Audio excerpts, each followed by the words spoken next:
Okay, let's dive into this. So you've got data pouring into your cloud warehouse, maybe super fast. You're likely using great tools for this, right? Like Fivetran, Stitch, Airbyte. They're fantastic for automating that ingestion Oh, piece. absolutely. They've really revolutionized getting data in, changed the game for that initial load, especially the ELT extract.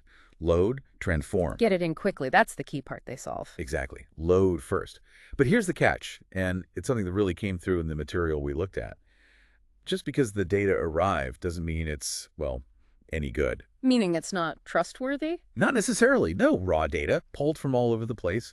It's often inherently, messy. It's inconsistent. Sometimes bits are missing. Messy data. Okay, so when you say messy, what kind of headaches are we talking about? The stuff causing problems downstream. Yeah, downstream's where it bites you. We're talking about data that fails even basic checks. Think about dates. Maybe one system sends month, day, year, another sends day, month, year, another uses ISO format. Chaos. Right. Or just missing fields that are actually required. That too. Or maybe even worse, you've got duplicate records for the same customer, but with slightly different spellings or addresses. Which one is right? It makes you second guess everything built using that data. And the knock-on effect, the consequence of that, well, it's pretty major, isn't it? If your analytics, your dashboards, your fancy ML models are all running on this shaky foundation. They fall flat. Simple as that. Your insights, the decisions you make based on them, they're only ever going to be as reliable as the underlying data. So just relying on those basic loading tools, the ones focused purely on speed, that's where things can go wrong. That's where they can hold you back, yeah. Because often they don't tackle that foundational quality problem before the data gets used everywhere. And you mentioned a stat, didn't you, about analyst time? Yeah, it was pretty stark. Something like analysts spending up to 80% of their time just cleaning data. Not analyzing, just cleaning. 80%.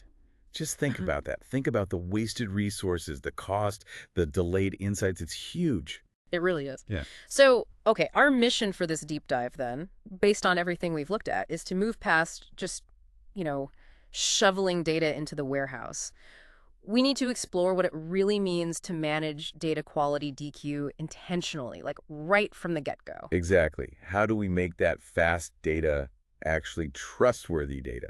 That's the core question. Which leads us, naturally, I guess, to platforms that are built for this exact challenge. Tools like Talend came up. They're not just about moving data, are they? Their whole purpose seems to be cleansing, standardizing, making it reliable before it messes things up downstream. That's the idea. And looking at their capabilities, it's quite an integrated approach. It often starts with profiling the data. Profiling, like putting it under a microscope. Sort of, yeah. It's about understanding its shape, its structure, identifying patterns, spotting outliers, flagging inconsistencies within the data sets before you really start processing them heavily. Okay, so it's like getting an early warning. Hey, 30% of your zip codes are missing, or product names are spelled 3 different ways. Precisely that. And knowing that lets you move to the next step. Standardizing those key data elements, making sure addresses, names, dates, whatever, they all follow the same rules, the same formats across all your records. Consistency. Huge for consistency. And then there's validating the data. This can happen in real time or batches. It's not just about format, but checking against your specific business rules. Like, does this order value look suspiciously high, or is this customer ID actually in our master list? Exactly. Custom rules that reflect your business logic. Yeah. And this is all critical if you're aiming for something like a unified customer view, which seemed to be a big goal in the material. Yes, the customer 360 view. That came up a lot. Yeah. Makes sense you'd need clean data for that. You absolutely do. Which brings us to robust matching and deduplication. If you want that single source of truth, you have to be able to accurately find and merge records that are really about the same person or thing, even if the data is slightly different. Get rid of those duplicates. Yeah. And Talend often includes enrichment, too. Pulling in useful data from outside sources, like adding county info based on a zip code, maybe, or company firmographics based on a name, adding value as the data flows through. Okay, so the really key difference here, thinking about the ELT process, it's when this quality stuff happens. Compared to just loading raw data and then trying to fix it later, maybe using transformations with a tool like dbt. This Talend approach puts the quality checks earlier. That's the fundamental distinction, yes. It integrates these checks during the ingestion pipeline, or right alongside it. That's what we mean by upstream data quality. The other common pattern, load everything first, then clean it up in the warehouse with transformations that's downstream DQ. Upstream versus downstream. And why is upstream considered, well, better? Is it always the best way? Think of it like prevention versus cure. It's almost always cheaper and easier to prevent bad data from getting into your main analytics environment in the first place. Fixing it downstream, after it's already landed. That involves complex logic, potentially rerunning lots of processes. Maybe reports have already gone out with the bad data. It's messy and expensive. Stopping it at the source avoids all that headache. So it saves time and money later, even if it seems like more work up front. Orders of magnitude, often.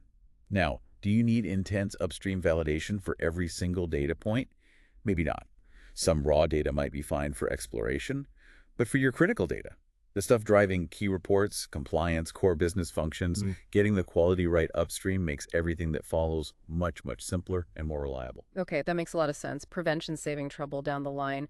So for someone listening, how do you know if your organization has kind of hit the limits of basic ELT? What are those telltale signs that maybe you need this more robust upstream DQ capability? What should you be looking out for? Well, think about your own teams, your own processes. Are your data analysts spending way too much of their time just fighting fires, just cleaning and wrangling data instead of finding insights? That 80% figure we talked about, that's a huge red flag for lost productivity. Yeah, if they're stuck cleaning, they're not delivering value quickly. Exactly. Another big sign. Do your reports and dashboards always seem to come with footnotes, asterisks, verbal warnings about potential inaccuracies? Like, take this number with a grain of salt. Precisely. If your teams are constantly having to qualify the data, it really erodes trust from the business users. That's a bad place to be. Okay. What else? Compliance audits. Are data integrity issues popping up regularly there? In many industries, that's not just inefficient, it's a serious risk. And finally, that big goal, the single view of the customer or product or whatever, does it still feel miles away? Like you're always talking about it, but the data inconsistencies just keep blocking progress. If you're nodding along to those points. Then yeah, you've likely outgrown the basic load it all and sort it out later approach. It's probably time to get serious about upstream data quality. And you mentioned regulated industries specifically. Finance, healthcare, insurance. For them, this isn't optional, is it? Absolutely not. For them, data accuracy is often a legal and ethical mandate. Trusted data isn't just nice, it's table stakes for operating legally and safely. But it's not just about buying a powerful tool like Talend, right? The materials also touched on the bigger picture. That's a crucial point. The software is an enabler, a powerful one, but real success, Yeah. that needs a broader strategy. It means solid data governance, actually defining what good quality looks like for different types of data. Setting the standards. Yes. And often it means having dedicated people, data stewards, who own the quality for specific data domains. And you need the skills, people who can translate those business quality rules into technical checks within the platform. So it's a combination. The right tech, yes, but also the right processes, the right people, clear definitions. It's more like an ecosystem change. It really is. The days of just focusing on moving data fast, that era is kind of fading for businesses that rely on data to make critical decisions.